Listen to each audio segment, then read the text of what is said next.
ओम तत्सत श्री गणेशाय नमः। श्रीमद्भागवत महापुराणं प्रथमः स्कंदः अथ पंचदशो अध्याय। कृष्ण विरह व्यथित पांडवों का परीक्षित को राज्य देकर स्वर्ग सिधारना। सूत जी कहते हैं, भगवान श्री कृष्ण के प्यारे सखा अर्जुन एक तो पहले ही श्री कृष्ण के विरह में कृष्ण हो रहे थे। उस पर राजा युधिष्ठिर ने उनकी विषादग्रस्त मुद्रा देखकर उनके विषय में कई प्रकार की आशंकाएं करते हुए प्रश्नों की झड़ी लगा दी। शोक से अर्जुन का मुख और हृदय कमल सूख गया था, चेहरा फीका पड़ गया था। वे उन्हीं भगवान श्री कृष्ण के ध्यान में ऐसे डूब रहे थे कि बड़े भाई के प्रश्नों का कुछ भी उत्तर न दे सके। श्री कृष्ण की आंखों से ओझल हो जाने के कारण वे बढ़ी हुई प्रेम जनित उत्कंठा के परवश हो रहे थे।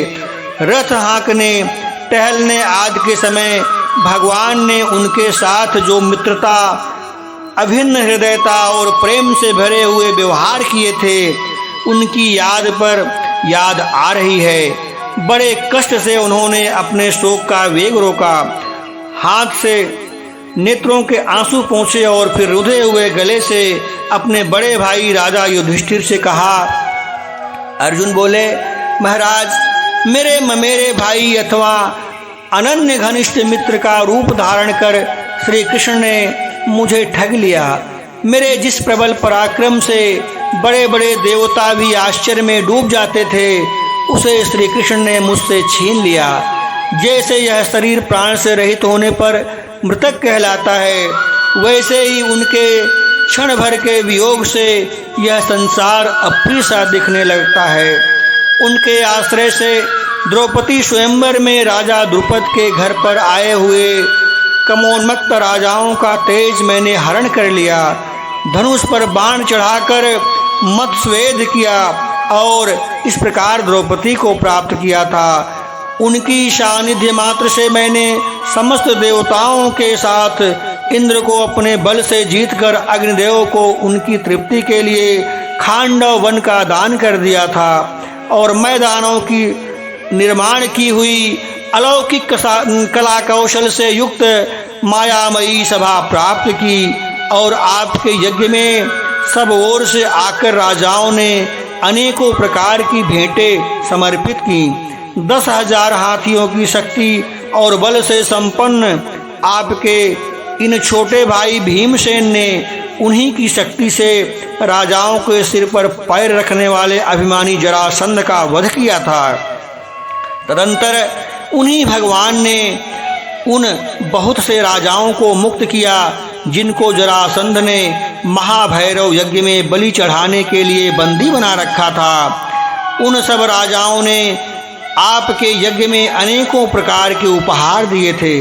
महारानी द्रौपदी राजसू यज्ञ के महान अभिषेक से पवित्र हुए अपने उन सुंदर केशों को, जिन्हें दुष्टों ने भरी सभा में छूने का साहस किया था, बिखेर कर तथा आंखों में आंसू भरकर जब श्री कृष्ण के चरणों में गिर पड़ी, तब उन्होंने उसके सामने उसके उस घोर अपमान का बदला लेने की प्रतिज्ञा करके उन धूर्तों की स्त्रियों की ऐसी दशा कर दी थी कि वे विधवा हो गईं और उन्हें अपने केश अपने हाथों से खोल देने पड़े।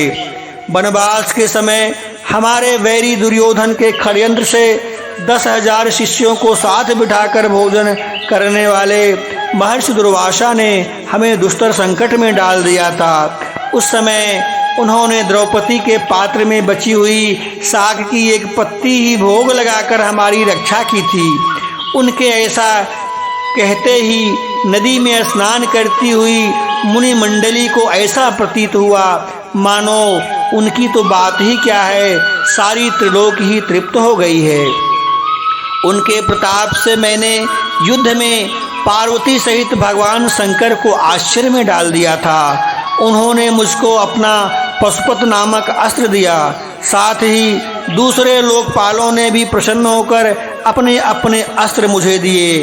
और तो क्या, उनकी कृपा से मैं इस शरीर से स्वर्ग में गया और देवराज इंद्र की सभा में उनके बराबर आधे आसन पर बैठने का सम्मान मैंने प्राप्त किया।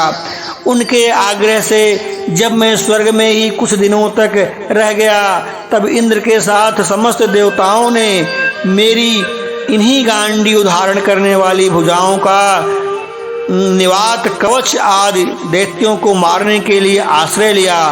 महाराज, यह सब जिनकी महती कृपा का फल था, उन्हीं पुरुषोत्तम भगवान श्री कृष्ण ने मुझे आज ठग लिया। महाराज, कौरवों की सेना भीष्म, द्रोण आदि अजेय महात्मत्स्यों से पूर्ण अपार समुद्र के समान दुस्तर थी, परंतु उनका आश्रय ग्रहण करके अकेले ही रथ पर सवार होकर मैं उसे पार कर गया। उन्हीं की सहायता से आपको याद होगा, मैंने शत्रुओं के राजा विराट का मारा गोधन तो वापस ले ही लिया था, साथ ही उनके सिरों से चमकते हुए मणिमय मुकुट तथा अंगों के अलंकार तक छीन लिए थे। भाई जी, कौरवों की सेना भीष्म, कर्ण, द्रोण, शल्य तथा अन्य बड़े बड़े राजाओं और क्षत्रिय वीरों के रथों से शोभायमान थी। उनके सामने मेरे आगे आगे चलकर वे अपनी दृष्टि से ही उन महारथी यूथपतियों की आयु, मन, उत्साह और बल को छीन लिया करते थे। द्रोणाचार्य, भीष्म, कर्ण, भूरिश्रवा, सुशर्मा, शल्य, जयद्रथ और बाहिक आदि वीरों ने मुझ पर अपने कभी न चूकने वाले अस्त्र चलाए थे, परंतु जैसे हिरण्याकश्यपु आदि दैत्यों के अस्त्र शस्त्र भगवत भक्त प्रहलाद का स्पर्श तक नहीं करते थे, वैसे ही उनके शास्त्रास्त्र मुझे छू तक नहीं सके। यह श्री कृष्ण के भुजदंडों की छत्र छाया में रहने का ही प्रभाव था। श्रेष्ठ पुरुष संसार से मुक्त होने के लिए जिनके चरण कमलों का सेवन करते हैं, अपने आप तक को दे डालने वाले उन भगवान को मुझ दुर्बुद्धि ने सारथी तक बना डाला था। जिस समय मेरे घोड़े थक गए थे और मैं रथ से उतरकर पृथ्वी पर पड़ा था, उस समय बड़े बड़े महारथी शत्रु भी मुझ पर प्रहार न कर सके, क्योंकि श्री कृष्ण के प्रभाव से उनकी बुद्धि मारी गई थी। महाराज, माधव के उन्मुक्त और मधुर मुस्कान से युक्त विनोद भरे एवं हृदय स्पर्शी वचन और उनका मुझे पार्थ, अर्जुन, सखा, कुरुनंदन आदि कहकर पुकारना मुझे याद आने पर मेरे हृदय में उथल पुथल मचा देते हैं। सोने, बैठने, टहलने और अपने संबंध में बड़ी बड़ी बातें करने तथा भोजन आदि करने में हम प्रायः एक साथ रहा करते थे।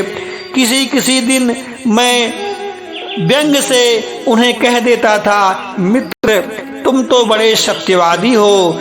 उस समय भी तो वे महापुरुष अपनी महानुभावता के कारण जैसे मित्र अपने मित्र का और पिता अपने पुत्र का अपराध सह लेता है, उसी प्रकार मुझ दुर्बुद्धि के अपराधों को सह लिया करते थे।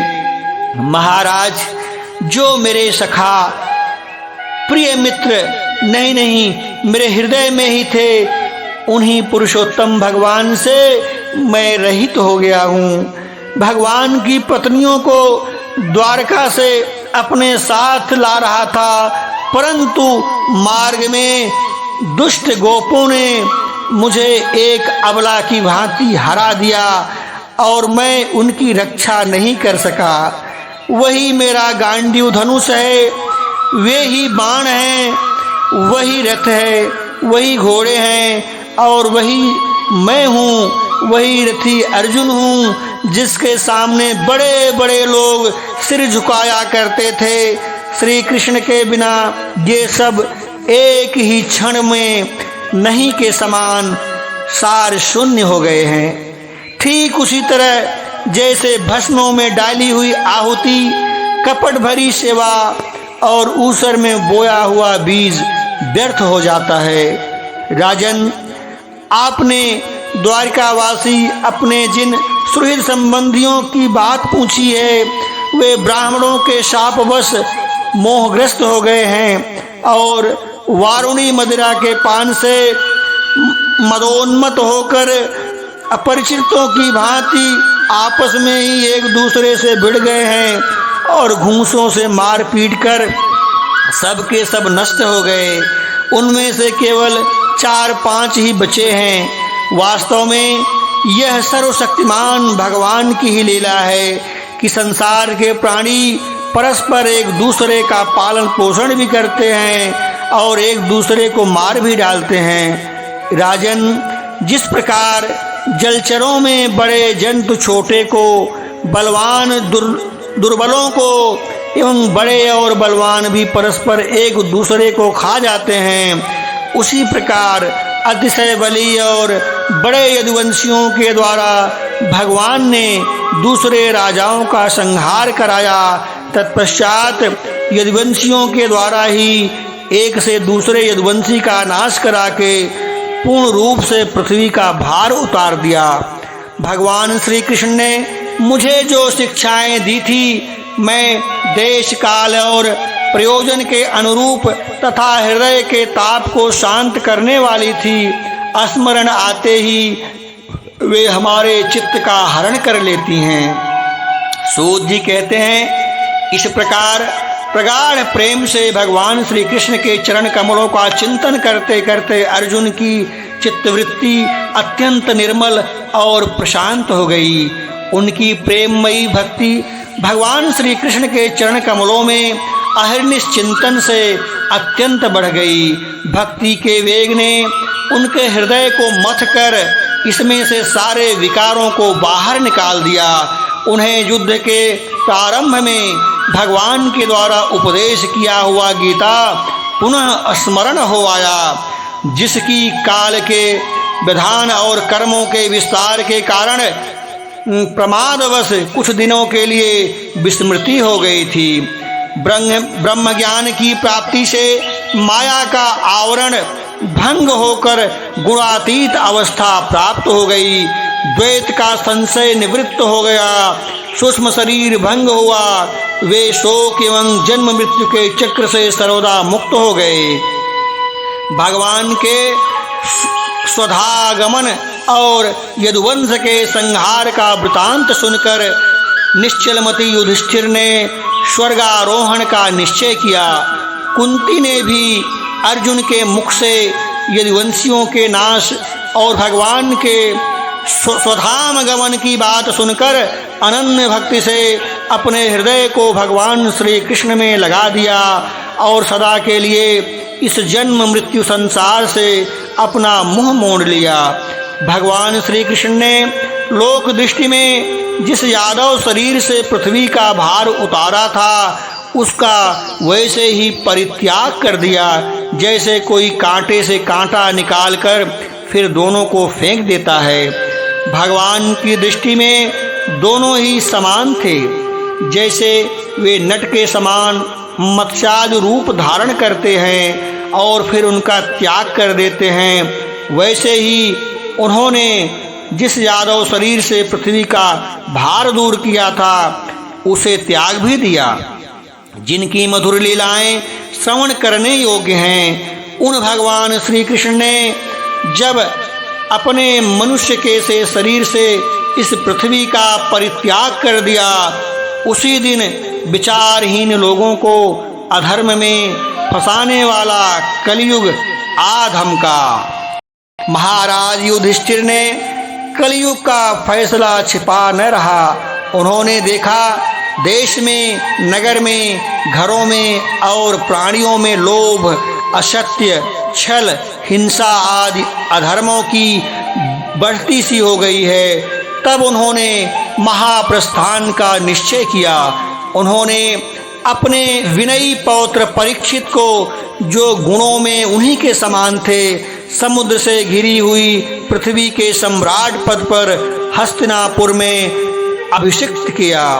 उन्होंने मथुरा में सूर सेनाधिपति के रूप में अनिरुद्ध के पुत्र वज्र का अभिषेक किया। इसके बाद समर्थ युधिष्ठिर ने प्रजापत्य यज्ञ करके आह्वानीय तथा अग्नियों को अपने में लीन कर दिया, अर्थात गृहस्थाश्रम के धर्म से मुक्त होकर उन्होंने संन्यास ग्रहण कर लिया। युधिष्ठिर ने अपने सब वस्त्राभूषण आदि वहीं छोड़ दिए एवं ममता और अहंकार से रहित होकर समस्त बंधन काट डाले। उन्होंने दृढ़ भावना से वाणी को मन में, मन को प्राण में, प्राण को अपान में और अपान को उनकी क्रिया के साथ मृत्यु में तथा मृत्यु को पंचभूतमय शरीर में लीन कर लिया। इस प्रकार शरीर को मृत्यु रूप अनुभव करके उन्होंने उसे त्रिगुण में मिला दिया और त्रिगुण को मूल प्रकृति में, सर्व कारण रूपा प्रकृति को आत्मा में और आत्मा को अविनाशी ब्रह्म में विलीन कर दिया। उन्हें यह अनुभव होने लगा कि यह संपूर्ण दृश्य प्रपंच ब्रह्म स्वरूप है। इसके पश्चात उन्होंने शरीर पर चीर वस्त्र धारण किया, अन्न जल का त्याग कर दिया, मौन व्रत ले लिया और केश खोलकर बिखेर लिए। वे अपने रूप को ऐसा दिखाने लगे जैसे कोई जड़, उन्मत्त या पिशाच हो। फिर वे बिना किसी की बाट देखे तथा बहरे की तरह बिना किसी की बात सुने घर से निकल पड़े।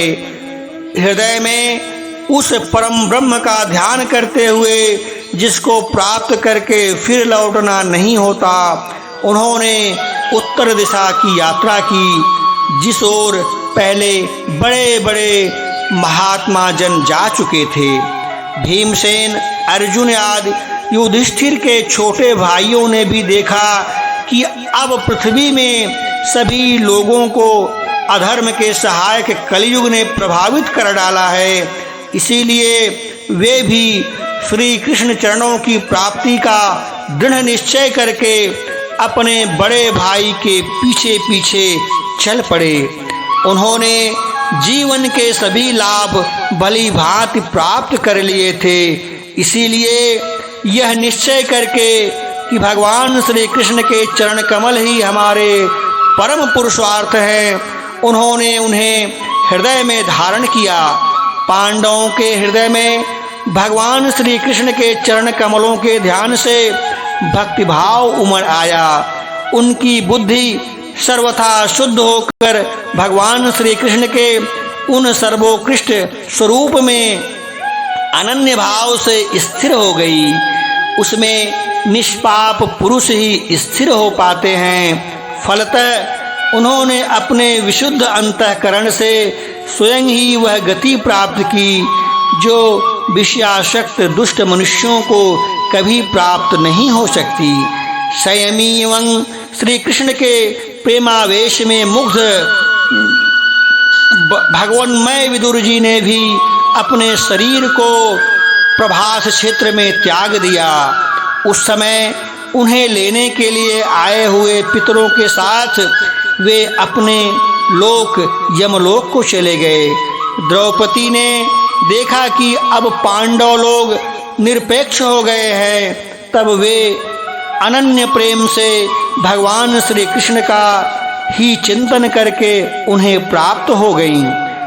भगवान के प्यारे भक्त पांडवों के महाप्रयाण की इस परम पवित्र और मंगलमयी कथा को जो पुरुष श्रद्धा से सुनता है वह निश्चय ही भगवान की भक्ति और मोक्ष प्राप्त करता है। इति श्रीमद्भगवते महापुराणे परमहंसा संहिता प्रथम स्कंदे पांडव स्वर्गारोहण नामक 15वां अध्याय संपूर्णम। बोलो वृंदावन बिहारी लाल की जय।